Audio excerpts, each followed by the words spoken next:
This is Uncommonly Remarkable.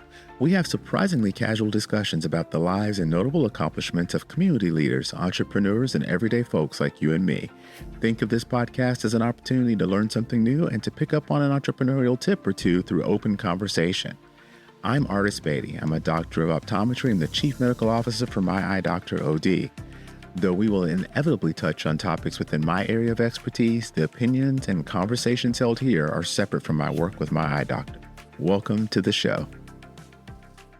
What if the way you present yourself is the one thing standing between you and your next big opportunity? Whether you're leading a meeting, pitching an idea, or aiming for that next promotion, how you communicate defines your success. In today's episode, I sit down with Elizabeth Bachman. She's a world-renowned presentation skills expert, executive coach, and former international opera director who has worked with legends like Luciano Pavarotti and Plácido Domingo. She now teaches professionals, especially women, how to become visible, valued, and heard in leadership roles. In today's episode, we deep dive into the hidden communication traps that hold women back in the workplace. We learn how to navigate single focus versus multi-focus thinkers in conversations. We understand the power of storytelling in leadership and persuasion and how strategic empathy can help you influence, engage, and inspire. These are all lessons learned from directing opera that translate into world-class leadership. So if you've ever felt unheard, overlooked, or struggled to communicate your value, this episode is for you. Welcome. I am so excited to have you here with us today, Elizabeth. Thank you so much for taking the time to join us. Well, thank you, Artis. I'm really glad to have met you because we are, you're really interesting and fun. We had the best conversation preparing for this, so I've been looking forward to this for days and days. Well, that is awesome because I'm really excited. When we first got to meet each other, you mentioned a couple things that I just could not believe I'd never thought of before. And so I'm really excited to share that with people who might be listening or watching us today. And so why don't we start by maybe going to the background of what you're doing today, because you are using 30 years of learned skill to help teach people to be better presenters. And I just find that amazing. Well, thank you. It's so I was an international opera director for 30 years, and including running an opera company, and that was great fun. And then I got to the point where it was time to do something else, and so I went off and what else was I going to do except leverage what I had learned in 30 years of working with opera companies and training opera singers and running a company and all of that, to help people be heard, and particularly to help women's voices be heard, because I was one of the early opera directors, the early women opera directors in America, and I kept hitting a glass ceiling. So a large part of what I do is help professional women who are hitting a glass ceiling, who get to the point where he said, okay, you get to go so far, but no farther. And I think about that a lot.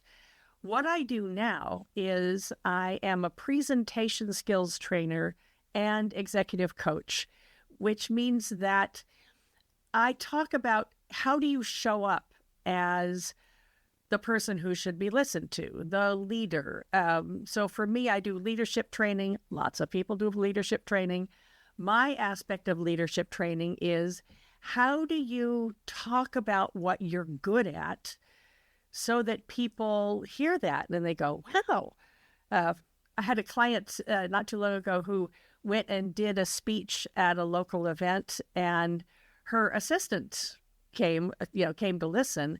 And when they got back to the office, her assistant said, I didn't know you knew all that, and so there was someone who saw her every day and saw what she did, knew the ins and outs of what she did, but actually didn't realize the thought leadership behind it. And that's the sort of thing I help people talk about is, what are you good at? What are the skills, say, of being an eye doctor that qualify you for leadership? And so, and it's endlessly fascinating because a lot of the traps we fall into are similar, but everybody's details are different. So when it's interesting for me to think about the journey that would have brought you to this, though, right? So if I am remembering correctly, you grew up an actress, and you were involved in acting, and you went off to college, and it was after that you found directing and the opera. Is that right? Yeah. Well, I like to think that I've been dedicated to the art of great communication. It's all communication, basically. I'm all about communication. I like to think I've been dedicated to that since I first walked on stage at the age of 5. And, and afterwards, I heard my mom say that I was the best damn bunny rabbit ever to grace the stage of the Hillside School. And I thought, oh, they like it. I love it. So I kept on doing that in Portland, Oregon, in a small children's theater. I was the kid who was always putting on little skits for when friends of my mother's came over to visit after school. And so they sent me to the children's theater for acting lessons until I grew out of it. And I never grew out of it. Oh, so, wow. So that was fine. In my little, I went to a small independent school, and in my little circle, I was a big dog. And then I went to college in Connecticut with all these kids in the theater department who'd been trained by Broadway actors in their high schools. And, everybody was a big dog. And a lot of them were like much bigger dogs than I was. That was an adjustment. It was like, I wasn't the best. I had to figure out what I was. And then I figured out that I was actually better as a director than I was as an actor. I'm a planner. I'm a problem solver. I like to see the whole picture and where we're going.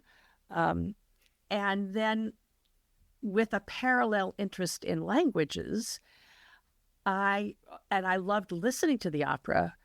When I moved to New York after college and, worked as a runner for a company, I was a messenger. I realized that there were small opera companies where you could start. And so I started in a little itty bitty opera company where I was 50% of the staff. And I loved it. And I thought, this is what I'm going to do. And then I worked my way up from driving the truck and sweeping the stage to directing at the Metropolitan Opera in New York, or in Argentina, and in, around the world, in Europe, Argentina, and even to Japan, although that was with the Met Opera tour. So I was one of the staff directors with the Metropolitan Opera, directing in Japan. And I really tried to figure out how to tell the crew what to do in Japanese, but my Japanese was pretty bad. I only had 5 verbs, and there's only so much you could say with 5 verbs. So, Now you speak 5 languages, though, right?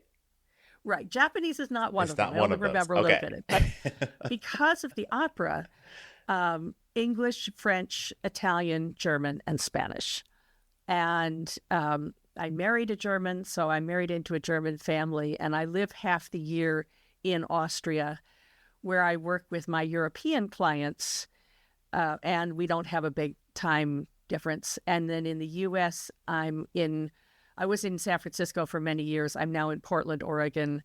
And so I work with the U.S. clients. It's sort of 3 months at a time. It works out to do that. So you found your way back to Portland. I did. Yes, I moved back into the family house where, and we live here now in the house I grew up in. Oh, wow. As opposed to a little tiny 1-bedroom in San Francisco in the fog belt. Where in the summer the sun never comes out. Right. So it was, and things change it was time to do something different and do something new. What about the opera, though, attracted you? So since I was 5, I was working with this children's theater where we did fairy tales. So I grew up with stories. It's all about great stories.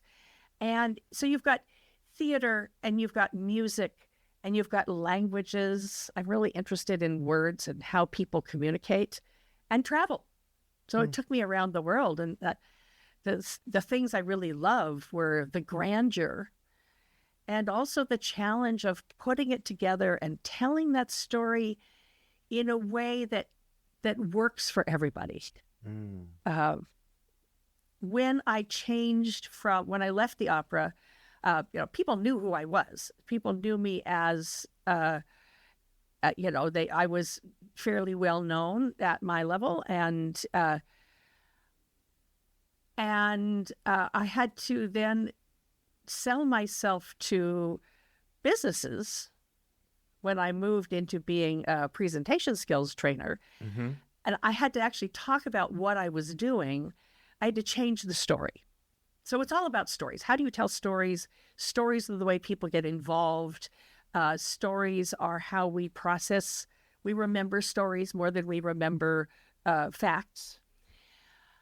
And so what I had to do was talk about directing opera was like having a vision, meeting with a team of really talented people, most of whom thought they could do it better than I could, and then convincing them to use my vision, pulling them through the project and getting the best out of each person on the way, and then delivering the result by the deadline. Because 8:00 Saturday night is going to roll around and there are going to be people sitting in that theater who've paid a lot for those tickets. And so as you think about the work you were doing when you were directing, and you directed some fairly well-known opera performers and singers, right? How did you... Luciano, Pavarotti, and Plácido, Domingo are the names people know, but Wow. I know a lot of others, but those are the names that most people know. And so you had to develop this skill set to be able to get people who were very famous, who probably really knew that they were great, to follow instruction and to do things that you needed them to do in order to make the show even greater. Those types of skills you developed directing opera, and those are the types of skills that now you are using to help other people understand how to present themselves as well.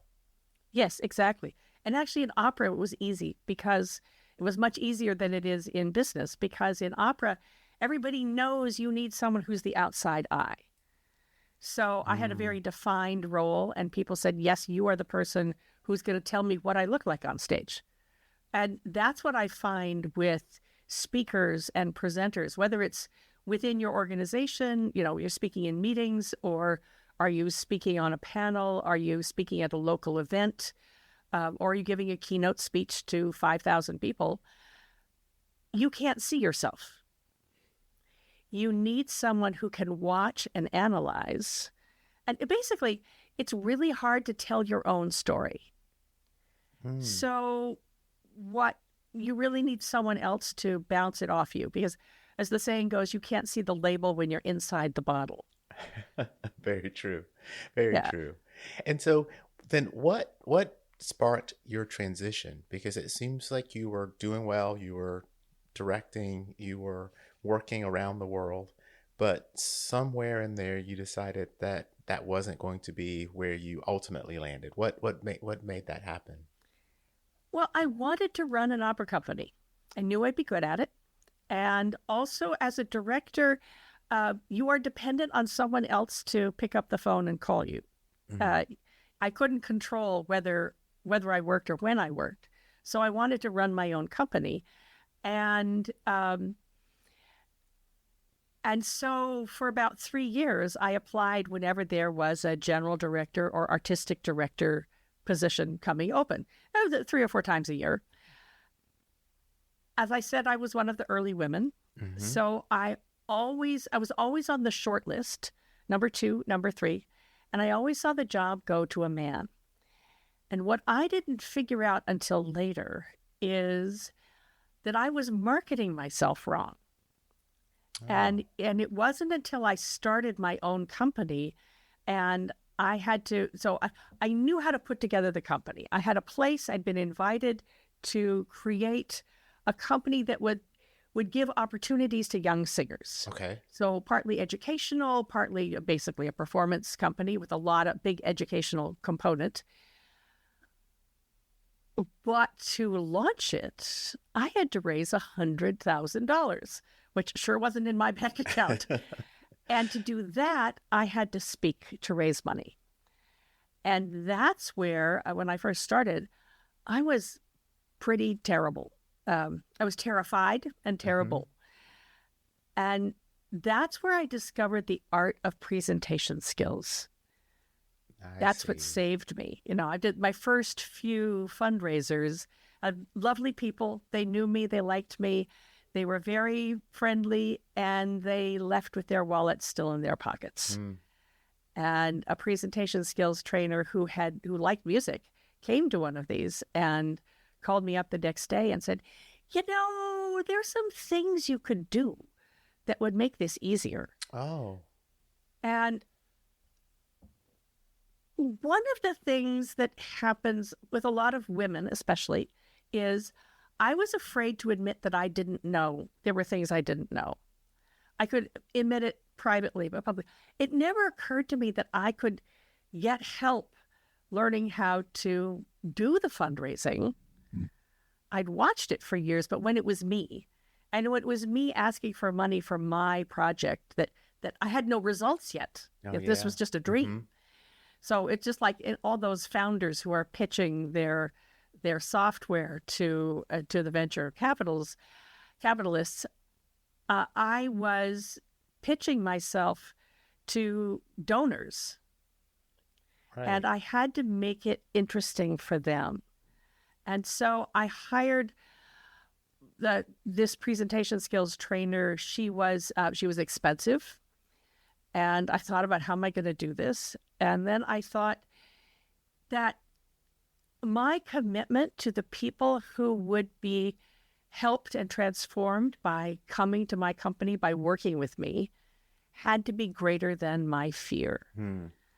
And so I scrounged around and found the money and learned the art of speaking to move someone to take an action. And now what I do is it's not really so much sales speaking as how do you speak to get people to think about, to perceive you as the person who should be promoted, the person who should get that job. I work with job seekers a lot. Or the person who should get that raise. How do you ask for a raise? And that goes back to my wanting to run an opera company and applying for those jobs.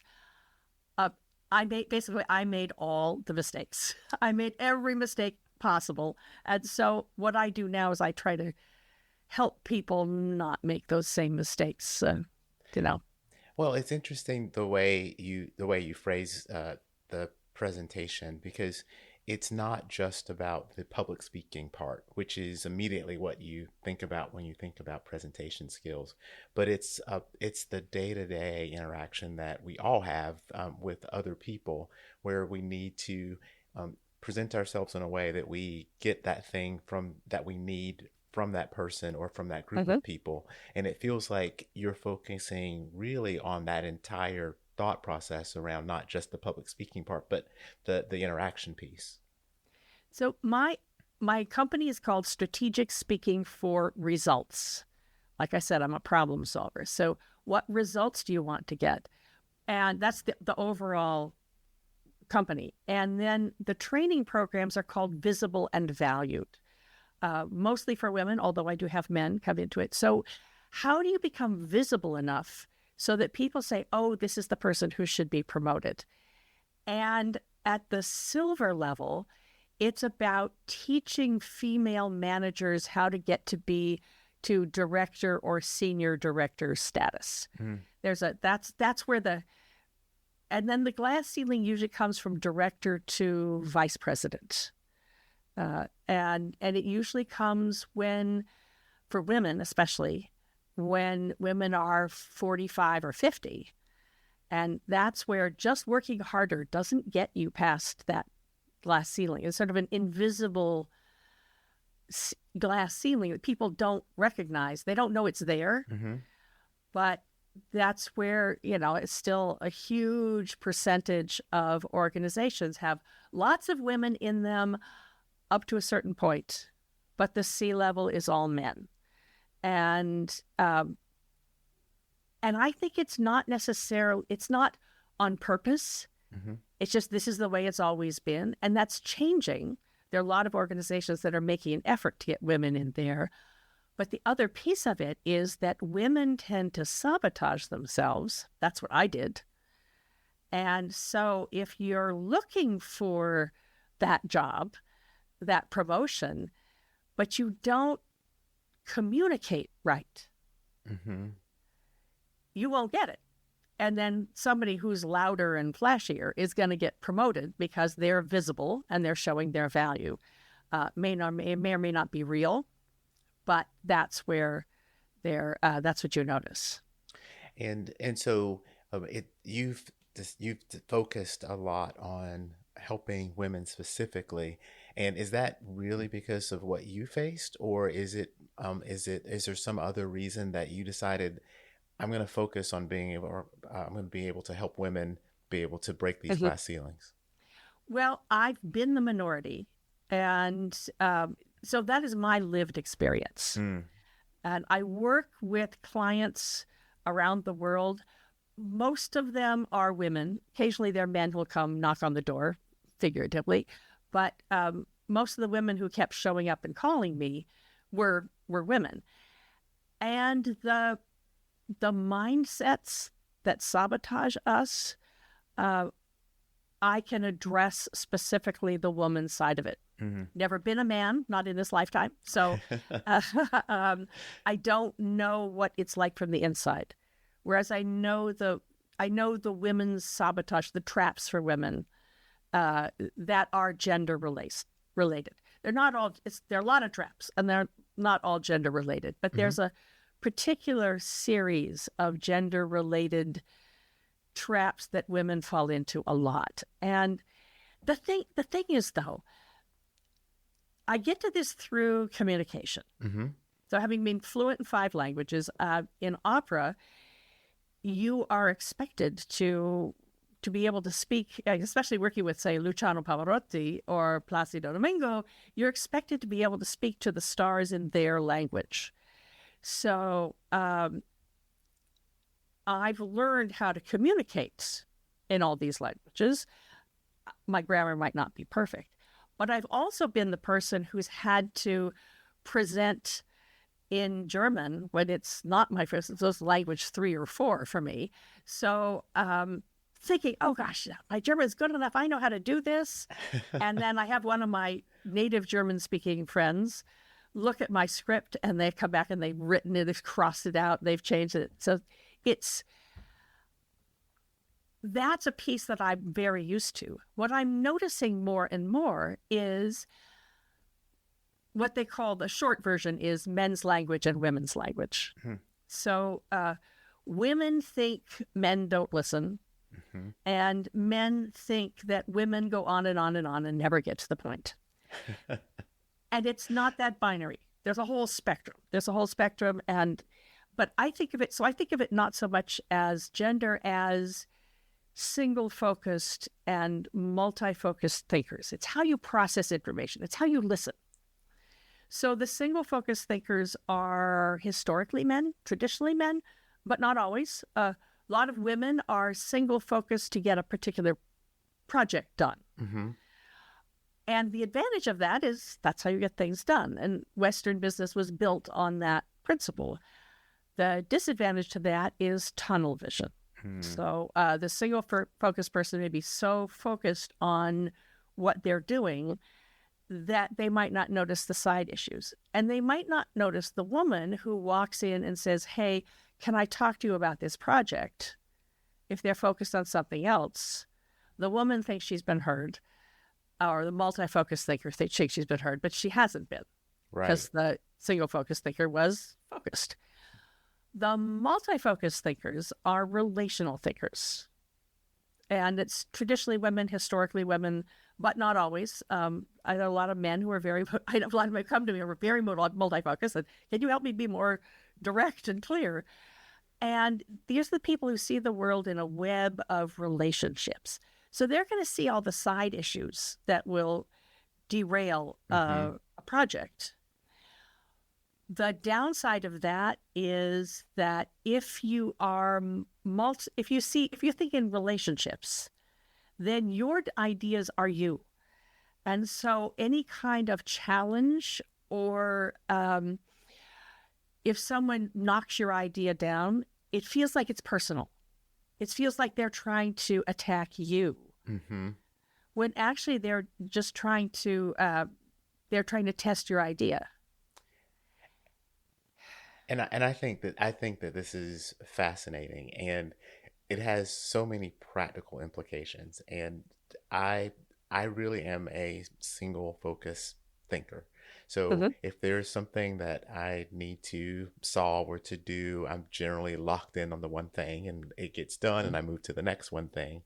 But if you are in a relationship with a multi-focus thinker, then it can be problematic, because as a single focus thinker, you're like, well, why haven't you solved this problem? Why haven't you thought about this thing? And the counter is, why are you not thinking about all these other things? Right. And you're exactly right on multi-focus thinkers taking things personally when you're not exactly focused on that thing that they're trying to present to you at that moment. You know, there all these personality profiles like DISC or Myers-Briggs or the Enneagram, all that stuff is really, really useful. The thing, and you need to know it. You need to know sort of where you are in those, what kind of person they are.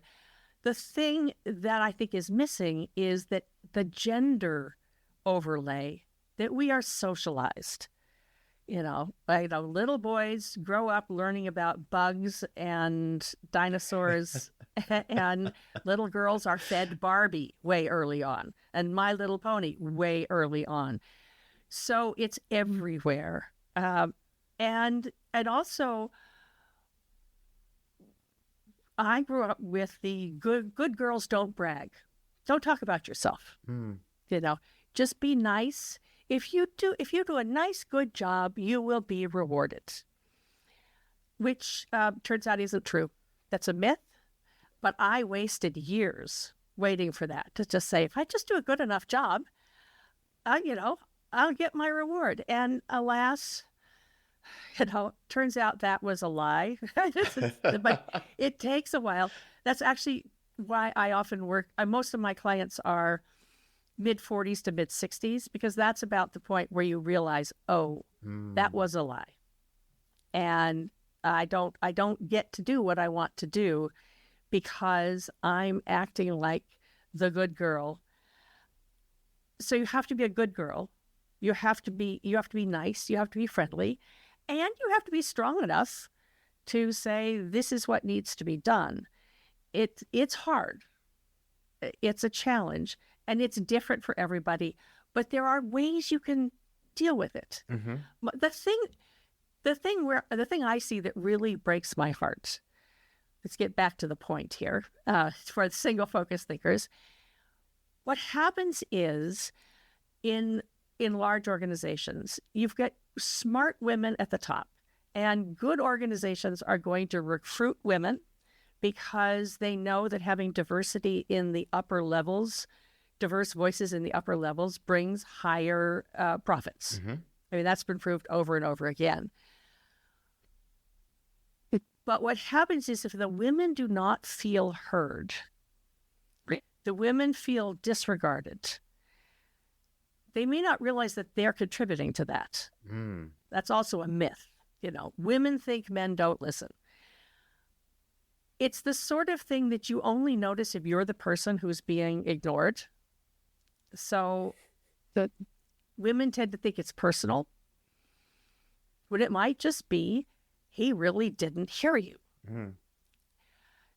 I like to think of it as if the single focus thinkers speak Spanish and the multi-focus thinkers speak Italian. Okay. And if you're going to speak Italian to a Spaniard, they'll get the gist of what you say, more or less, because the languages are very similar, but it's actually another language. Mm-hmm. So sometimes the verbs sound the same, but they mean something different or different implications. And so if you recognize that if you're a multi-focused person who's talking to a single-focused person, recognize that you have to make an appointment to talk to them. Say, can I get your single-focused attention? Yeah, just basically, I need to talk to you about this issue. It's not a problem. It's just something I need your feedback on. When could we do this? Right. Because then the great thing is they're focused on you, which is wonderful. The multi-focused thinkers, so that's for the multi-focused thinkers to get the single-focused thinkers to listen. The single-focused people need to know that multi-focused people are relational thinkers. They need acknowledgement. They need to be acknowledged. They don't need to be fixed. They need to be heard and acknowledged. And part of the whole relational mindset is that context is everything.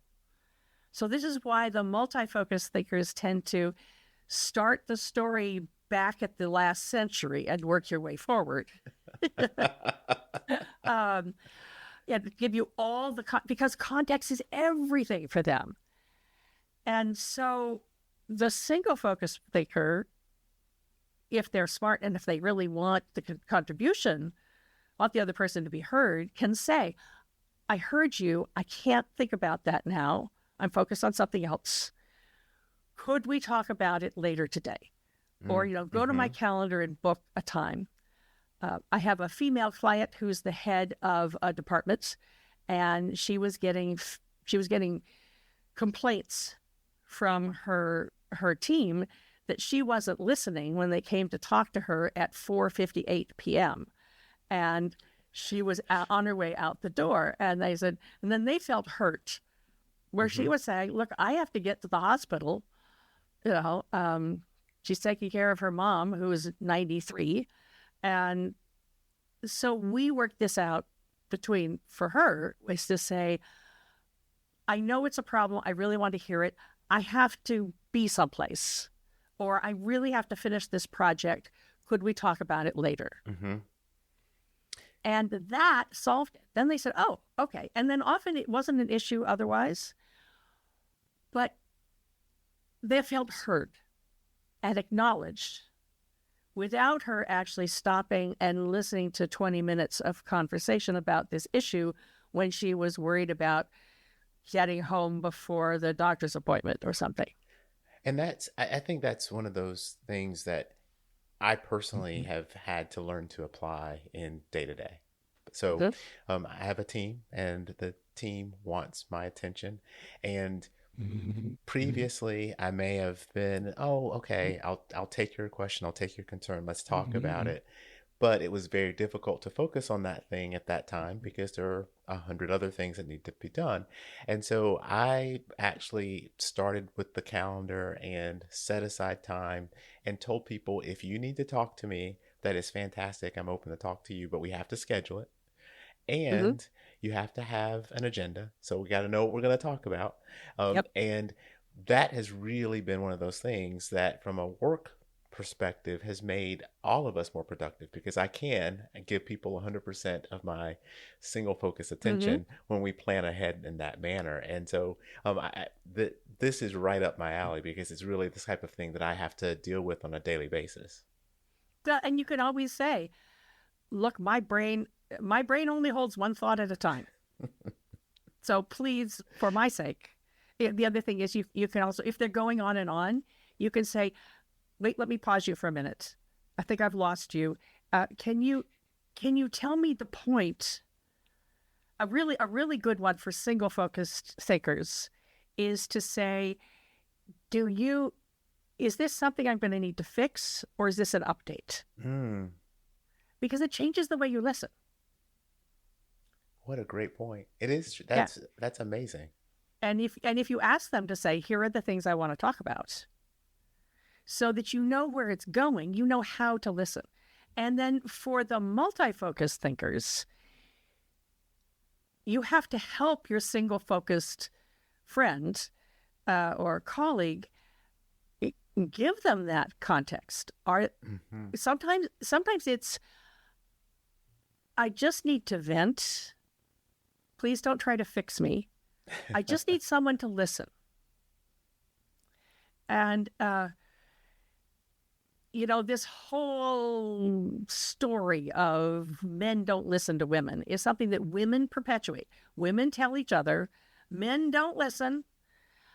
And then often, especially when this gets into someone who's at a high level in an organization, you see over and over that women get frustrated because they don't feel heard. They don't think they've been recognized.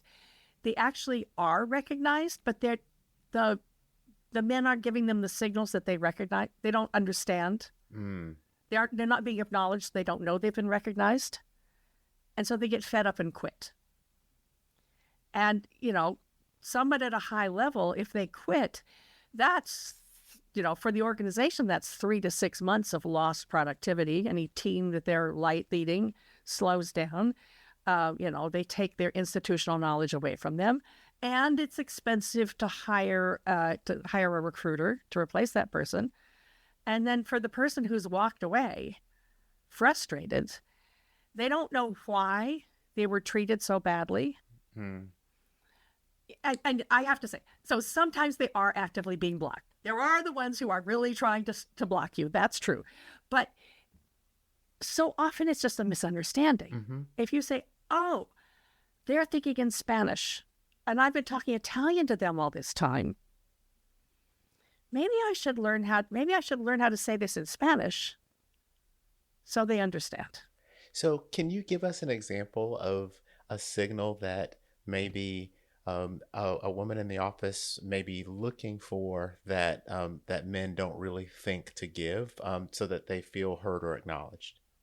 Well, it is to acknowledge, I think, the multi-focused person, male or female, the thing to do is to talk to the single-focused person first and say, it really matters to me to know that I've been heard. So if I interrupt you, because, if there's someone that's single-focused and someone else comes in, they're always interrupting. So if I interrupt you, just stop me and remind me to book a time when we talk. It's not personal. It's just that I can't think about that because my brain is filled with this other thing. Okay. And then the single focused person can say, please cut to the chase. I want to hear this. I respect what you want to do, but I can only handle about 3 things in my brain at once, or 1 or 2 things at once. So tell me what I'm listening for. And then if I need the background, I will ask you. So it's like taking another metaphor. It's like you've got this whole mass of information, but you're trying to put it into a funnel that the other person can understand. The other person can take in. So if you're single focused, you just say, yes, I want to hear you. I value you. I can't think about this now. Let's talk later. And for the multi-focused person to make the appointment, send the information in advance. Neither one is better than the other. It's sometimes when I do this with a slideshow, I have a cat and a dog. Say, you're not wrong. It's just different. It's just a different way of thinking.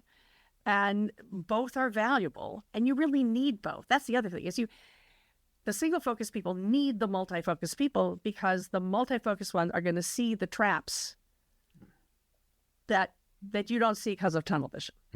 And vice versa, the multi-focused people need the single-focused people to help them stay on track and get it done.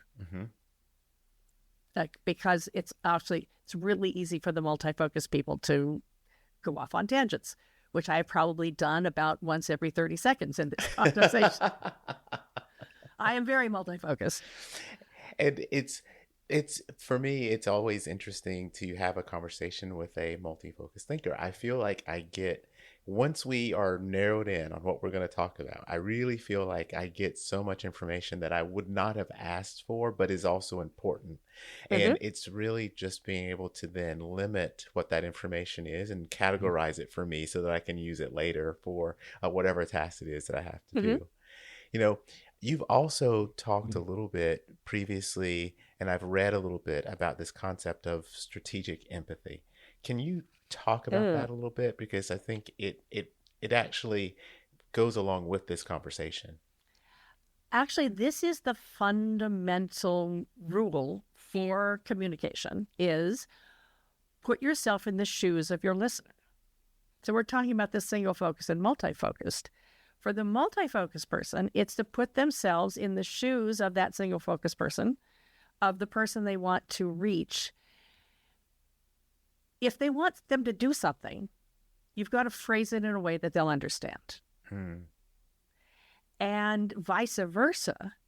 For the multi-focused people, if you know that they think like relationally, they're relational thinkers, then put yourself in their shoes and acknowledge them and value them. There's sort of a side issue of this where someone might be a single focused thinker, but they're nervous. Mm-hmm. So they walk into the boss's office and then they list their whole resume before they get to the point. Yeah. Or they get so excited in the how that they don't talk about the why. So if you want to move someone to take action through your words and how you deliver them, because delivery style is important, you have to address something that they care about. Why does it matter? Why do they care? I was coaching somebody this morning, actually, who was talking about this great technique that's going to solve the problem. And what we figured out is, I said, but why do they care? Do they know this is a problem? And actually, that's not the problem that they care about. So her technique would help them, but she has to convince them to listen to her first. And actually, she could use her technique down the road a bit in the conversation, not right away, because what you have to do is solve the need that people, what is the perceived need? So put yourself in the shoes of the other person. What do they care about? Right. Quick story, for instance. I had a wonderful client named Janet. That's not her real name, but she is a real person. And she was working for a very well-known company. And she was the tech person. Okay. And she was a senior director. She was actually a senior director for 13 years. Never got the promotion. Never got the raise because she didn't know how to ask for it. And she finally got fed up. She actually saw one of the people that she had trained get promoted to be her boss. Oh. And she said, "Oh, this is not good." And so she had to solve problems. And so they asked her to solve something else. And she said, "Okay, this time before I solve it," she knew what to do. "Before I solve it, I'm going to pitch it as my strategic plan to each member of the C-suite." Okay. And so the CFO, she talked about how they were going to save money. And the chief of ops, she talked about the logistics of how to do it. There were people in the organization who were very much stuck in their silo. And so there were two of those, and she went to them and say, "Here's my strategic plan. But in order to do this, I'm going to need these people to help. And you're so much better at this. They listen to you so much more than they listen to me. Will you help me with this?" And basically what she was doing was enrolling them all in the idea of promoting this solution. Mm-hmm. A company-wide solution. It was a software change. It was the whole company. And so each person thought that it was a solution specifically for them. And they were so excited that the next time the executive committee met, they created a vice president position for her. Oh, wow. And she texted me. She said, I just had this conversation. They're making you the vice president. They created the position. It would have never happened without the work we've done. Thank you. Thank you. And actually 6 months later, they made her the chief information officer. So, so she went from director to VP to CIO within 12 months. After 13 years of being After 13 years of being stuck. You're basically being stuck and not knowing what to do, how to fix it. So she just kept on doing her job. But also the resentment built and built and built. Right. Until she talked to somebody and said, I'm so frustrated. Frustrated is the word I hear the most. You know, someone calls me up, I'm so frustrated. Can you get them to listen to me? And I said, probably yes. I hope so. Probably yes. But, you know, it doesn't happen overnight, you know. And then you change the way you're perceived by changing the way you communicate. Yeah. So what's next for you? It seems that you've had a whirlwind of things to do, and the changes in your career and kind of thinking about where you want to position yourself. What's next? Well, I have a group program that I have reorganized, and so it's called the Visible and Valued Masterminds. And I'm getting ready to launch a new cohort in a new format. And I also have several webinars. So I have a webinar just recently called Storytelling Secrets for Women Leaders. Okay. Because storytelling is the method you use to communicate through stories. Mm-hmm. And since I started out acting at the age of 5, I've been telling stories my whole life. And if people are looking for you, then where do they find you? The best thing to do is find me on LinkedIn. Okay. So it's Elizabeth Bachman, Elizabeth with a Z, and Bachman, Bachman. There are other people with that combination out there, but not who spell it the same way. Fair. And find me on LinkedIn. That's the most current information. Is what I do a newsletter 2-3 times a month with tips and ideas and suggestions. Excellent. And so I will put that link in the description of the episode so people can click if they missed the spelling. We'll have it down there for them. And I will link a couple of the other resources that you were able to give me earlier to make sure that everybody can look for you and find you and get information from you as they need it. Thank you, Artis. It's really fun to talk to you. It has been fantastic to talk to you, and I love learning things. And so I feel like I've learned a lot in this episode, and I've learned a lot along the way. And my skill set to work with individuals who are multi-focused thinkers, as well as my skill set as a single-focused thinker, has grown. And so I feel like I'm able to now communicate differently and better with all the types of people that I encounter, which is a big thank you to you for helping me see that, because I'd never thought about it before. Well, thank you. I think if anyone listening to this is curious and they want to know more, follow me on LinkedIn, reach out, say that you heard me on Artis's excellent podcast. And, if we can solve some of the miscommunication issues, we make a better world for everybody. Absolutely. And so we'll keep in touch, and maybe we'll get to do some of this again as I learn and develop my skills. I can demonstrate them for you. Oh, fabulous. I would love that. Thank you again for taking the time to sit with us today, and I'll talk to you soon. Thank you. If you've made it this far, then I have to thank you for your time. I hope you've learned something new and enjoyed listening to the discussion as much as I enjoyed having it. I'd love to hear from you about the show, because we're working really hard to bring you great content, and the feedback really helps us get better. If you like what you've heard or watched, for those of you who are streaming out on YouTube, then take a split second to give us a thumbs up or a like. It really helps other people like you find the show too.